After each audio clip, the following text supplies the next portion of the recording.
Yo, yo, yo, kings and queens, she's and he's, theys and thems, human beings and everybody in between.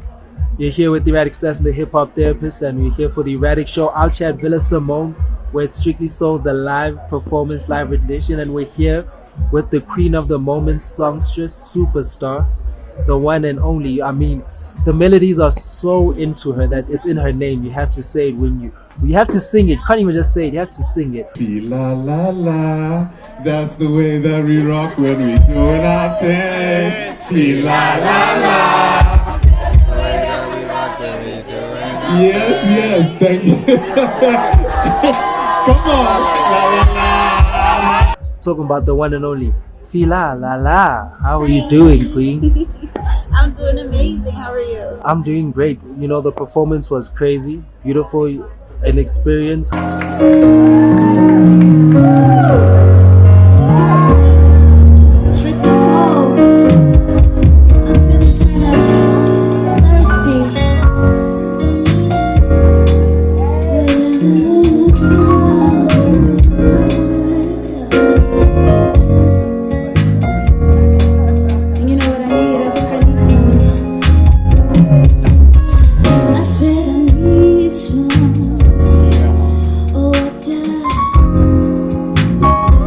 How you feel about it? I feel good. I don't know. You know what? I just feel good because I'm hip hop Billy. That's it.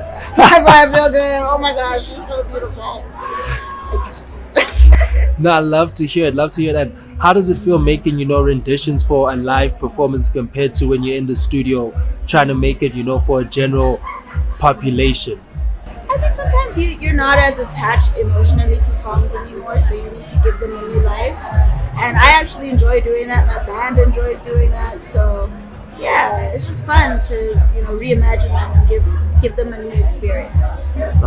It's crazy that you say you have to reimagine and work with the band, because as we were hearing during the talk there, the interview there on stage, you were talking about how you co-produced this album. How you're in studio and you'll just imagine the melodies or dream about them and get even feast on keys from your band to go out and play them. So how is it kind of being a conductor of all of that and then still having to go and provide a vocal performance of your own? I mean, it makes me feel very in tune with what I'm doing. I do like a hands-on approach with the music. And also, even though I can make suggestions and I can be like, okay, this is the melody I want to go for, watching everybody else, put their own spin and their own flavor onto like a creative project has been such a pleasure. So yes, I love being Little Miss Conductor, but equally learning and experiencing how other people view music and how they, sense it and taste it. You know what I'm saying? Like, the whole experience. yes. And I love the way you talk about music, because as you're saying, it's even in your name. It's kind of like it just feels like it's sold in your DNA. No DNA, just music, just R&B specifically. But how did you come up with your name? Like, what was that process? Well, it's actually my name. My name is Filah. Ooh, Named after my grandma. that's a hot name. Yeah, and when she was around, people called her Lala. So it's Filah Lala, but I just thought it was clever because it means like. No, that's beautiful that you can embody your grandmother like that, and taken from that generation. Even the inspiration in your music, it does feel like you have listened to a whole lot of old school R&B and old school neo soul. So what are your musical influences? Definitely neo soul, definitely jazz, definitely R&B, definitely blues, indie folk is in there too, a little bit of rock. All the things. I like all the things. All the things. And talking about all the things, how has that inspired your music and the terms of music that you want to make and put out there?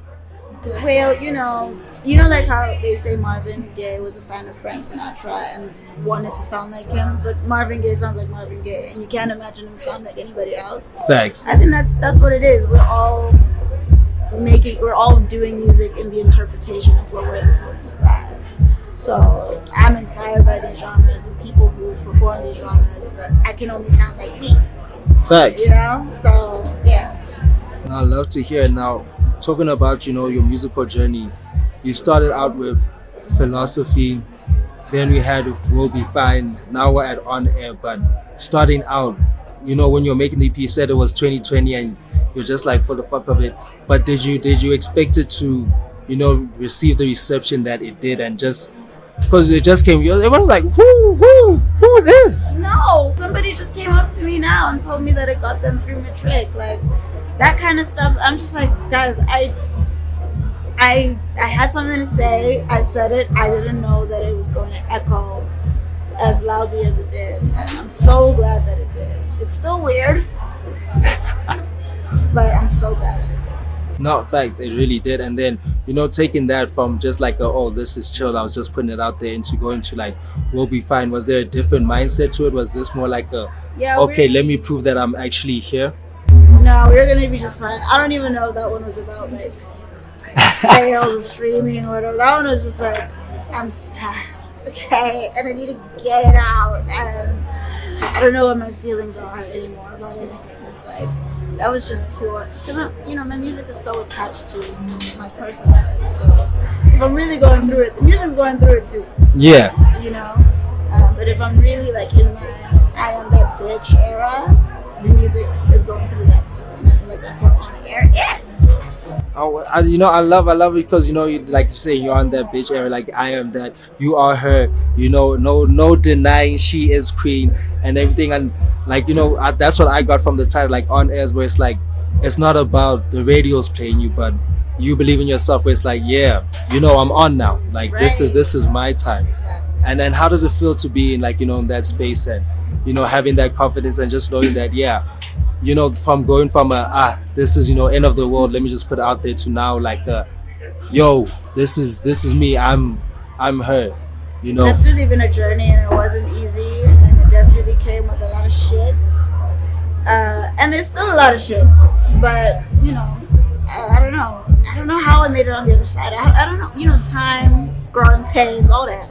Yeah. All that. And and it's not just the album, it's a visual album coming out fully. So going into the director side, like where does that come out? Have you always wanted to, like, you talk about your love of media, have you always wanted to also just like show that love within itself through production and just the visual aspect? Yeah, definitely. I mean, I'm a product of Michael Jackson's and Madonna's and Beyonce's and David Bowie's. Cause that's a drama, I know we can see superstar without the vibes. Drama. So yeah, I didn't think it would be from my debut, but life is, buphelo ke thata. So yeah, I'm dead. But here we are. No, here we are, just like magic. And it's a blessing to enjoy your music, to witness you live, to just be in your presence. It's amazing. We love it. We support it. More well wishes, more blessings on you, more success. And we're just here for the journey. Can't wait to see you do more, and can't wait for the visuals. It's gonna be crazy. It's gonna be cute. You better come to this launch. I'm not gonna say too much, but it's coming. We're gonna be there. Invite's gonna be sent soon. No, we're gonna be there. Okay, period. That's for sure. Period. Yes. Yes.